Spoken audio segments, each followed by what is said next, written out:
Bonjour, aujourd'hui on va évoquer un sujet qui peut intéresser pas mal de monde, comment bien acheter une voiture d'occasion à un particulier. Avant toute chose, vous avez un modèle en tête, renseignez-vous sur ses points forts et ses points faibles, en tenant compte de l'année de fabrication. Personnellement, je trouve que ficheauto.fr donne des informations assez pertinentes. Faites des recherches sur les prix. Lacentrale.fr et l'Argus vont vous donner une idée de la cote. Leboncoin.fr qui va donner une idée des prix que demandent les vendeurs. Si vous recherchez un modèle peu courant, n'hésitez pas à rechercher sur toute la France pour avoir plus de références. Bon, admettons que vous avez une annonce en vue. Tout d'abord, point important, un prix élevé doit vous alerter, mais un prix trop bas également. Attention aux arnaques. Premier contact, par téléphone ou par mail. Demandez si le kilométrage a augmenté depuis l'annonce et si les photos sont récentes. On a parfois des surprises. Demandez quel genre de trajet a fait la voiture. Si elle a fait majoritairement de l'autoroute, les kilomètres l'auront moins usé qu'une voiture qui n'a fait que de la ville, des bouchons, etc. Essayez d'obtenir par email le rapport du contrôle technique, ce qui vous permettra notamment de voir les mentions sans contre-visite, mais qui peuvent entraîner des frais à plus ou moins long terme.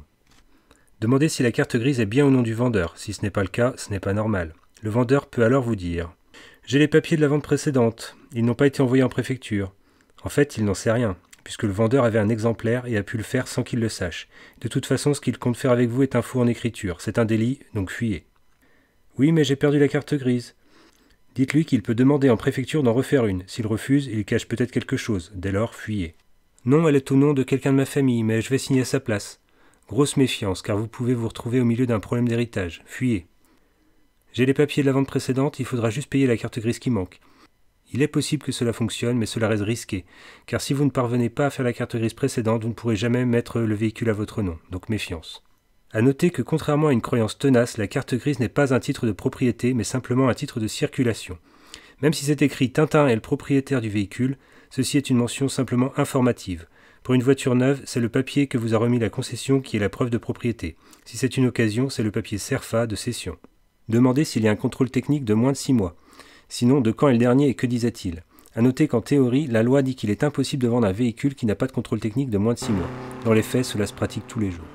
Ne pas perdre de vue que le contrôle technique OK est un élément nécessaire mais ne signifie pas que la voiture est en bon état ou qu'elle ne nécessitera pas de réparation. Le contrôle français est finalement assez permissif quand on le compare à certains voisins européens. De plus, entre le moment où le contrôle a été passé et celui où vous voyez la voiture, il a pu se passer des choses, panne, accrochage.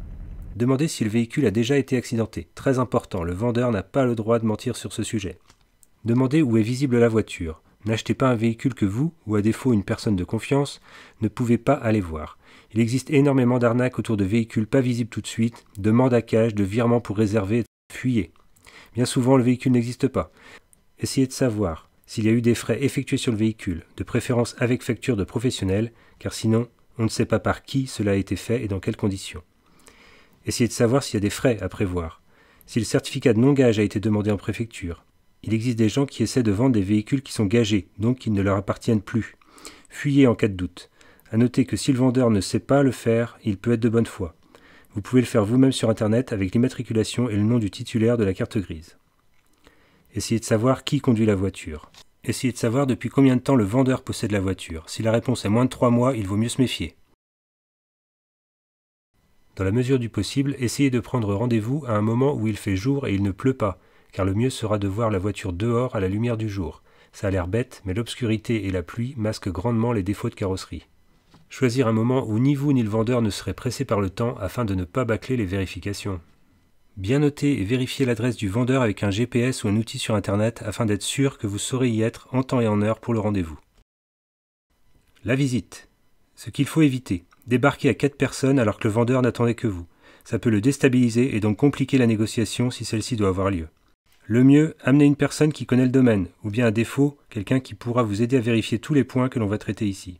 Dans l'ensemble, il vaut mieux éviter de parler à la place du vendeur. Il vaut mieux le laisser dire ce qu'il a à dire, on est parfois surpris parce qu'on apprend simplement en laissant le vendeur raconter sa vie. Exemple, la voiture est restée 3 ans sans tourner, elle a eu 5 conducteurs différents, etc. Évitez de dire d'emblée que vous êtes passionné par la marque, le modèle.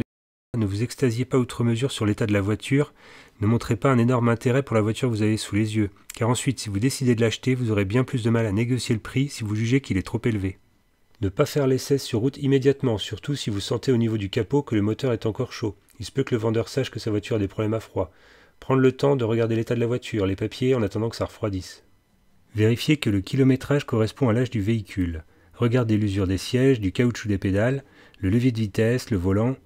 Vérifiez avec les factures ou le carnet d'entretien l'évolution logique du kilométrage. Soyez attentif, concentré, vous n'êtes pas en train d'acheter une baguette de pain. Vérifiez l'état de la carrosserie. Vérifiez les chocs, les rayures. Si des différences de teinte sont visibles, le véhicule a été repeint. Demandez pourquoi. Vérifiez que l'espace entre le capot et les ailes est bien régulier. Idem entre les ailes et les portes avant, entre le coffre et les portes arrière, afin de déceler s'il y a eu une réparation après un accident ou un accrochage. Vérifiez que les portes, le capot, le coffre s'ouvrent, se ferment et se verrouillent sans difficulté. Une porte qui ferme mal est motif de contre-visite ou contrôle technique. Vérifiez les vitres. Aucune vitre ne doit avoir d'éclats, de fissures, même si le vendeur prétend que vous pourrez faire marcher le bris de glace de l'assurance, rien n'est moins sûr. Il vaut mieux évaluer le coût réel de la réparation de votre poche. Vérifiez que les vitres, manuelles ou électriques, lèvent et descendent bien. Vérifiez les pneus. Repérez l'endroit où il y a une étiquette qui donne les dimensions et indices prévus par le constructeur. Vérifiez ensuite la conformité sur les pneus en eux-mêmes. S'ils sont trop larges, trop étroits, de mauvais diamètre, indice de charge ou de vitesse inférieure, vous pouvez être recalé au prochain contrôle technique. Essayez d'estimer l'usure, c'est-à-dire la profondeur du dessin. Veillez à l'absence de craquelures, hernies, etc. Voici un exemple de craquelure. Voici un exemple d'usure extrême de la bande de roulement. Là, on a un danger immédiat en cas de roulage. Inspectez l'échappement, sa couleur et le volume des fumées. Contrôlez la présence du triangle et du gilet de sécurité. Vérifiez aussi que le cric et la roue de secours sont bien présents. Vérifiez les phares, qu'ils ne soient pas trop opaques ou dépolis. On a vu qu'un pneu peut être craquelé, c'est notamment l'âge qui produit ce phénomène. Pour connaître l'âge d'un pneu, cherchez la mention DOT et ensuite vous aurez 4 chiffres. Les 2 premiers sont le numéro de semaine et les 2 derniers l'année. Tant que vous regardez les pneus, si vous observez beaucoup de rouille sur les disques, c'est que la voiture n'a pas roulé depuis longtemps. Y a-t-il de l'huile dans le vase d'expansion? Si c'est le cas, il est possible que le joint de culasse soit HS. Cela constitue une réparation lourde, donc méfiez-vous. Si le vendeur vous dit que le joint de culasse a été changé, ce n'est guère mieux, car manifestement cela n'a pas résolu le problème, et c'est d'ailleurs peut-être pour ça qu'il cherche à vendre. Courroie de distribution, tous les 120 000 ou 8 ans en moyenne. Profitez que le capot est ouvert pour vérifier tous les niveaux dans le moteur. Huile moteur, liquide de frein, de direction assistée, de refroidissement. Sur les voitures équipées d'une jauge, mais c'est peu courant, vérifiez le liquide de boîte. Si un des niveaux est bas, ça peut être le signe d'une fuite et probablement d'un mauvais entretien ou d'une réparation à prévoir. Notamment, si l'huile moteur est trop basse, on peut supposer que le vendeur a roulé comme ça et a endommagé le moteur. S'il y a un dossier de facture, prenez vraiment le temps de regarder ce qui a été fait. Pensez aux réparations coûteuses, celles qui ont été faites et celles qui seront à faire dans 10, 20, 30 000 km. Distribution, embrayage, grosse révision. Si le vendeur vous présente un contrôle technique qui est vierge, ou qui semble vierge, alors que c'est écrit qu'il s'agit d'une contre-visite, demandez-lui le contrôle, correspondant à la visite initiale. S'il ne vous la montre pas, c'est qu'il veut cacher quelque chose. Laissez tomber la vente, sauf si vraiment le prix est très bas. Si la voiture possède un attelage, ça peut être un avantage parce que vous cherchez une voiture qui a un attelage, et c'est vrai que c'est un équipement qui peut être cher. En revanche, une voiture qui a un attelage a peut-être aussi un embrayage fatigué, voire même un moteur fatigué, du fait d'avoir tracté des remorques lourdes, des caravanes, etc. L'essai sur route, obligatoire. Dans la mesure du possible, j'ai tendance à laisser le propriétaire conduire en premier. On voit ainsi sa façon de conduire. Une conduite sportive ou agressive a des conséquences lourdes sur l'usure de la voiture. Pneus, cardans, rotules, amortisseurs, boîte de vitesse, moteur, etc. Une conduite trop calme, exemple rouler tout le temps en sous-régime, peut avoir aussi pour effet d'encrasser le moteur. Pas trop grave en soi, il faudra peut-être juste réveiller le moteur les premiers temps si vous l'achetez.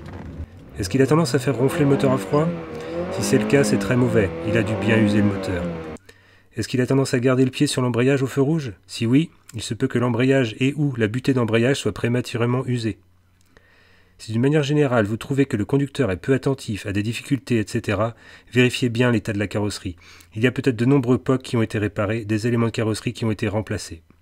Profitez du fait que vous ne conduisez pas pour écouter les bruits de roulement, de cardan, etc. Un bruit qui vous semble anormal peut être un signe avant-coureur d'une réparation nécessaire. Lorsque vous allez conduire vous-même, obligatoire, vérifiez que les voyants du tableau de bord s'allument en mettant le contact et s'éteignent une fois le moteur lancé. Si des voyants rouges ou oranges sont présents, il y a sans doute une défaillance. Vérifiez le manuel du conducteur en cas de doute. Après avoir contrôlé que la route est dégagée, testez de lâcher le volant en ligne droite. La voiture ne doit pas dériver ni à gauche ni à droite. En fait, elle peut vraiment très légèrement dériver à droite. Refaire le test en freinant progressivement. La voiture ne doit pas non plus dériver. Testez le fait que l'embrayage ne patine pas. Quand vous essayez de vous élancer en première, ou quand vous voyez que quand vous passez les vitesses, le moteur a tendance à s'emballer sans que la voiture accélère réellement, c'est que l'embrayage est usé. Testez le fait que la voiture accélère normalement avec toute sa puissance. L'idéal étant d'avoir déjà pu tester un modèle similaire ou d'être capable de juger la puissance supposée. À vitesse réduite et dans un endroit approprié, faites une manœuvre à fond à gauche et une à fond à droite en écoutant si des bruits anormaux se produisent. Si c'est le cas, au moins un cardan est à remplacer bientôt. Vérifiez l'efficacité du frein à main dans une pente. Vérifiez les commandes de ventilation et de chauffage. Ça peut paraître anodin, mais en hiver ça peut être très pénible et onéreux à remplacer. Vérifiez également s'il y a une clim, si elle fonctionne. Ça peut être onéreux effectivement aussi à recharger. Vérifiez enfin l'autoradio, que tout fonctionne correctement. Si la vente se fait, pensez à demander au vendeur les codes de l'autoradio, celui pour refaire les clés, la douille spéciale s'il y a des écrous anti-vol sur les roues, etc. Pensez à prévenir l'assurance si vous partez avec la voiture. Je précise d'emblée que je n'ai pas la prétention de penser à tout, d'avoir raison sur tout. Cependant, cette vidéo a pour but de vous proposer ma façon de faire, ma façon de voir les choses, pour vous aider si vous êtes des novices en la matière. Maintenant, si vous avez une certaine expérience et que vous pensez que j'ai dit un truc complètement à côté de la plaque, n'hésitez pas à me le faire savoir dans les commentaires. Et bien, il ne me reste plus qu'à vous souhaiter un bon achat de véhicules d'occasion et bonne route.